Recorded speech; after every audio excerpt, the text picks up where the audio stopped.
একটাই মাত্র আমার স্কুলে মেয়ে ছিল যে বোরখা পরে আসতো, ও নামাজও আদায় করতো, কারোর সাথে কথা বলতো না। অনেকে ওকে প্রেমপত্র দিয়েছে, আমি ওর মধ্যে একজন ছিলাম। সবাই হাল ছেড়ে দিয়েছে, আমি ছাড়িনি। আমি একটার পর একটা আমার বোনকে দিয়ে, আমার অন্যান্য বান্ধবীদেরকে দিয়ে ওকে প্রেমপত্র দিলাম। তারপরে ও আমাকে বললো ও বেনামাজির সাথে সলাত আদায় করবেন, প্রেম করবে না। আমি সলাত আদায় করা শুরু করলাম শুধু ওকে প্রেম করার জন্য। ইন্নামাল আমালু বিন্নিয়াত হাদিসের মধ্যে যে আছে যে হিজরত করলো কোনো মহিলাকে পেতে, আর যে হিজরত করলো আল্লাহকে পেতে, সে তাই পাবে যা সে নিয়ত করলো। দেখেন আজকাল ছেলে মেয়েরা প্রেম করার জন্য নামাজ পড়ে, আল্লাহ নবী 1400 বছর আগে তা বলে দিয়ে গেছে, এরই নামাজ ওই প্রেমকেই পাবে, কিয়ামতের কোনো কিছু পাবে না। যাই হোক, ও যে বলে না হুজুর আপনি কিভাবে জানেন, আপনি কি আগে প্রেম করছেন নাকি? আরে ভাই, তোমার মতো ছেলেই আমাকে প্রশ্ন করতেছে। মেয়েটা আমার প্রেমের প্রস্তাব প্রত্যাখ্যান করার পর আমি সর্বোচ্চ চরিত্রর অধিকারী হলাম। সলাৎ, ভালো ভদ্র ব্যবহার, শালীন পোশাক আশাক, মাথার চুল কাটিং সবকিছু নম্র ভদ্র করলাম। মেয়েটার সাথে আমি প্রেমে লিপ্ত হলাম। ও আমার সাথে কথা বলতে চাইতো না, আমি অনেক ওকে জোর করলাম। এক পর্যায়ে বললাম আত্মহত্যা করবো, হাত কেটে ফেলবো। ওকে ভিডিও কল দিলাম, ওর ওর ওর মায়ের মোবাইল ছবি পাঠাইলাম, আমার গলার মধ্যে ছুরি। মেয়েটা রাজি হলো আমার সাথে কথা বলতে। খুব ভালো ভদ্র মেয়ে ছিল, আমি তার প্রতি আকৃষ্ট ছিলাম তার এই ভদ্রতার নম্রতা দেখে। তোমার মতো কোনো ছেলে আমাকে এরকম প্রশ্ন করে, প্রশ্নগুলো শোনার পরে কি আমি বুঝতেছি না এলাকার কি অবস্থা? আমি কি বুঝি না আমার যুবক ভাইদের কি অবস্থা? ধর্মকে অবলম্বন করে একটা ছোট্ট কোমলমতি শিশু বাচ্চা বোন আমার, তার জীবন ধ্বংস করেছ।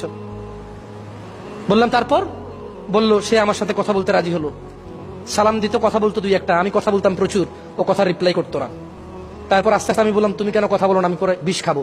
আমি ছবি তুলে পাঠালাম, আমার হাতে ইঁদুরের ওষুধ।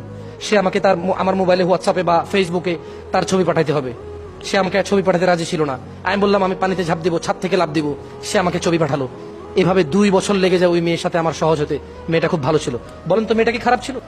14-15 বছর বয়স, 16 বছর বয়স, ছেলেটা বয়স 22-23 বছর। ও ফুসলাচ্ছে। হ্যাঁ, মেয়েটার একটা দোষ ছিল যে এর কথা চলে আসছে। প্রথম দোষটা ছিল যে এর সাথে প্রেম করার এগ্রি হওয়া, যে ভালো ছেলে হলে প্রেম করবে।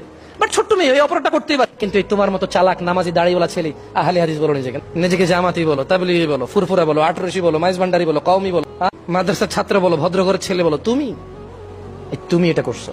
তুমি একটা কোমলমতি আমার ছোট্ট শিশু বোন, তাকে তুমি ঘর থেকে বের করছো।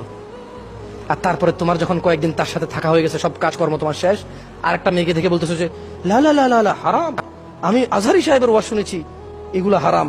সো তুমি তোমার পথে, আমি আমার পথে। এই মেয়েটা এখন তোমার জন্য ব্যাকুল হয়ে গেছে। সে তোমার সাথে কথা বলতে চাইতো না, তুমি তার সাথে 5 ঘন্টা কথা বলেছো। এখন এই মেয়ের সাথে তুমি একদম কথা বলা বন্ধ করেছো। মেয়ে একদিকে পাগল, তুমি তো আরেকজনকে নিয়ে খুশি আছো। সমাজের আজকে এই অবস্থা আমরা করে ফেলেছি। তোমার মতো ছেলেরা, হ্যাঁ এই যে বসে আছে সব ভদ্র, এগুলো প্রত্যেকের দিনী বোন আছে। আমাকে এক ছেলে প্রশ্ন করে, জামশেদ ভাই, ও আমাকে শেখ বলেছে, আমি যেহেতু শেখ না, আমি শেখকে ভাইতে রূপান্তরিত করলাম। ওকে বলে যে জামশেদ ভাই একটা প্রশ্ন ছিল খুব জটিল। বললাম বলেন। আমি জটিল প্রশ্নের অ্যান্সার করি না, আমি মুফতি না। বলে যে একজন দিনী বোনের আমার